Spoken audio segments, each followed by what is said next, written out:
கிடக்குதுயா. நம்முடைய வித்தியாசமான சூழ்நிலையும் நம்ம பதில வேறு மாதிரி சொல்லாதபடி கர்த்தரை நோக்கி விசுவாசமாக பேசணும். அல்லேலூயா. இவங்க நினச்சிருப்பா அந்த சகோதரி கண்டிப்பாக நம்ம குழந்தை வேணும்னு கேட்கல, தந்தார். இன்னைக்கு ஆண்டவர் அவனை எடுத்துக்கிட்டாரு, கண்டிப்பாக அந்த பையன் நமக்கு கிடைப்பான்னு நினச்சி தான் நான் எல்லோரும் எப்படி இருக்கோம், சுகமாக இருக்கும். ஏற்கனவே ஜனத்தினடையே சுகமாக இருக்குன்னு சொன்னாங்க.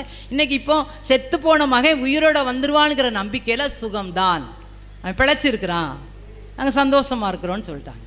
பாருங்கள், நம்முடைய வாழ்க்கையிலும் என்னதான் நேர்ந்தாலும் என்ன சூழ்நிலைகள் வந்தாலும் அதுலேருந்து மீண்டு வர முடியாத கஷ்டங்களோ நஷ்டங்களோ இழப்புகளோ இருந்தாலும் அந்த சூழ்நிலையிலும் நான் நன்றாக இருக்கிறேன், நான் சுகமாக இருக்கிறேன். நான் என் ஆண்டவர்கிட்ட சொல்லிட்டேன்.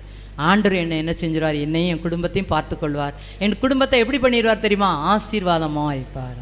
அந்த சூழ்நிலையில் நம்ம குடும்பத்தில் என்ன வரும் தெரியுமா, ஆசீர்வாதம். விசுவாச அறிக்கை பண்ணணும். அந்த